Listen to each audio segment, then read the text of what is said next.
Hey guys, it's 3:27 p.m. December 18th. I just watched the finale of season 2 of The Mandalorian. So let's fucking talk about it. Yeah, so I am a big old Star Wars fan. As you guys know, check out the Star Wars podcast that came out earlier this week. It was a great time, 4 hours of content on there. Obviously, I can't get enough of this franchise and this series. The world is just always so interesting. So whenever new Star Wars content comes out, I'm always right on that shit. And so when Mandalorian season 1 came out, I was hesitant at first just because, as I am with everything, I just want it to be really good. And I fucking was watching it and I was just amazed by the show. Created and directed by Jon Favreau. I guess Jon Favreau doesn't direct every single episode, but he did create the show and he writes most of them. And he just does a really incredible job. As long as Dave Filoni, I believe, is another one of the showrunners, and they've done a really incredible thing with this show. And season 1 was really great. Just the introduction to our Mandalorian character alongside the Baby Yoda character. As also, before I say this, I will be doing spoilers for season 2 and season 1 if you haven't seen any of it. But anyway, what I was gonna say is Grogu, as we've grown to know him now, after I believe it was episode 5 in this recent season, which I kind of like the name. I think it's kind of weird, but I fuck with it, and I do just appreciate that they finally gave him a name, honestly. But regardless, season 1 was really great. The introduction to all these characters in a great world, and it was super interesting. But there were some flubs throughout. There were probably like a filler episode or two that just didn't really have really the weight alongside a lot of the other episodes. And I feel like they could have just gone further into the really interesting world of Star Wars instead of just going to a planet and showing humans, shit like that. I think can get a little bit boring, especially on a show like this. Um, and they solved a lot of that issues in season 2. Honestly, there are some great character and creature designs in this and costuming. It was just an absolute treat to watch and explore all of these new worlds. I'd say, honestly, probably my favorite episode of this season was episode 2, purely for the character and creature designs. We got to see the beginning of the one water planet, I believe, was shown a little bit of that episode, and then we see him carrying this frog character to her homeland. That's right, the water is at the end because that's where he brings her. But the regardless, the frog character I loved. Didn't say much, didn't do a whole lot, but I just thought it was a really well designed costume, and it was just really entertaining to watch. And then the main aspect of that episode were the big old snow spider creatures, which I thought were just super screen crawling, super gross, and super fucking cool. I just love them. They look so cool, and it's such an exciting episode. That was just the most fun for me personally, but it definitely does get a lot better even from there, surprisingly, because this season has a really strong story, I think. Um, just you're viewing the Mandalorian trying to not only bring Grogu to someone who can properly train him in a way, a Jedi of some sort, and then you also have Moff Gideon searching for Baby Yoda. I just thought it was really fun to watch those things. I loved this season. I'd say I definitely liked season 2 more than season 1, just because of what it brought to the world and characters. And season 2 had a lot of fun Easter eggs as well, of course, but season 2 um, really brought them in full, and not only just hidden Easter eggs, but bringing back some of the most interesting, coolest characters of the entire series. You got Boba Fett kind of hinted at the beginning, which I had no idea it was him.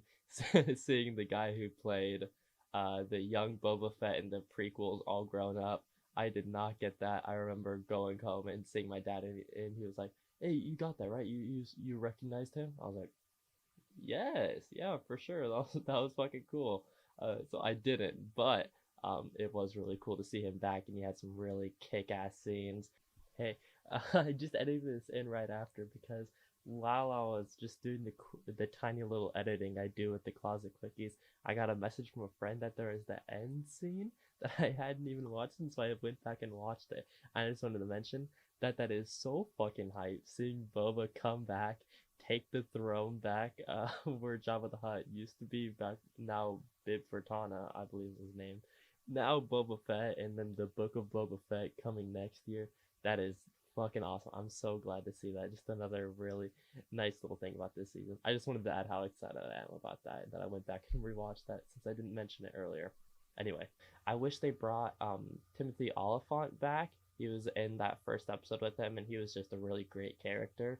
And I wish they kind of brought him back at the end when they were gathering like the seven samurais in a way to go and take on Moff Gideon and save Grogu. I thought that would have been cool, but that's just a tiny little thing, of course. But this season had bringing major character of Boba Fett back, and then at the very end having Luke Skywalker come back to save them and take Grogu and train him was just fucking so exciting to watch. Oh my god, when you see the X-wing coming from the back, it's just, oh my god, is it actually gonna be Luke? And they're kind of teasing it, and then you see the green lightsaber, and you're like, holy shit, they're actually gonna do this. And he looked great. Whoever it was, it looked like they got a. I'm pretty sure they did this with Leia, where they got a look-alike actor and then like slightly kind of deep fake the face to look more like it. I'm not sure if that's what they actually did, but it kind of looked that way to me, and it looked really good. I thought he looked just like him and sounded just like him, and it was just awesome to see some kick-ass Jedi action alongside a really great fight scene before that with Mandalorian and Moff Gideon. Who shout outs to Moff Gideon. I what is this guy's name? I I love him. Whenever I see him, I always see him as bugging out from Do the Right Thing, but I know he's also really famous from Breaking Bad and some others. But I love him, and he does a great job as the villain in this series. And I just can't give this season enough compliments. I mean, basically on every single level, it just is better. You know, better costuming, better characters, better story. Bringing back Bill Burr was really great. That was one of my favorite episodes. It actually posed some really interesting ideas and themes with his character that I thought were really interesting and thought provoking and worked really well. And obviously, I can't not mention Ahsoka and her incredible appearance as well, bringing back another character. Even though I haven't seen all of the Clone Wars, I did watch a lot of it when it was airing when I was younger, and I loved Ahsoka, and seeing her back. Rosario Dawson, I believe, played her, and she did a great job. I'm so excited to see her spin-off series alongside all the million other spin-off series that are confirmed for it. But yeah, this show is just really, really incredible, I think. Something that I gotta say did take me out of it a little bit in episode one. This was kind of strange. I don't know. It felt like um, the background was really weird. I don't really know how to say it, I guess. Just the land of Tatooine and a lot of the backgrounds felt just very very obviously a green screen, and I know a lot of the show is on the green screen. You know, it's hard to do, but it just seemed weird and really took me out of that episode. I don't know why, but I do distinctly remember thinking the visuals in that first episode were strange, so I was hesitant for this season. But yeah, season two really delivered. It's a lot stronger than season one, I believe, and I'm just so excited for season three. You know, it really built on every single one of the characters, and especially Pedro Pascal as the Mandalorian. He gets to show his face a lot more in this season. Obviously, in the first one, you only see him the one time at the very end, and you get to see him a few more times, like a little handful of times in this season. And so that was really nice to just see his face because Pedro Pascal is just a beautiful man. But you know, he does a really great job in this show while not showing his face. I think he displays a lot of emotion just straight up through his voice, and his body work is just really incredible. It really impressive. Blah, I keep messing up those words. Very impressive and just really fun to watch. And yeah, I think this show's great. The writing's great, the direction's great, the visuals never miss, almost never miss. I mean, and Yeah, great ending to season 2. I love you, John Favreau. Please, I know you're gonna deliver in season 3, and I cannot wait. That's it on that though. I don't really have much else to say. I love the show, and I'm so glad it ended up the way it did. There are so many really fun moments, especially watching it with my new roommates, who are also big Star Wars nerds, and just getting really excited over bringing back these new characters and the way that they did it. Was just such a fun time, you know. It's just a really great season of TV, I think.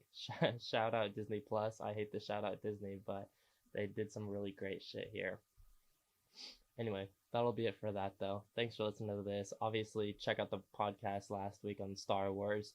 Next week, we're going to be back with the podcast, going to be airing on Christmas, and we're going to be talking about the 1947 version of Miracle on 34th Street. We're going to review that movie and then talk about our top 3 Christmas movies. And so you can participate in that conversation by DMing us in the Closet WJN on Instagram or Twitter. You can also find the podcast on YouTube, Anchor, Spotify, any other podcast shares. You can also just check me out, Jacob Nestor568 on Letterboxd, Twitter, or Instagram. And yeah, thanks for listening, guys. See you.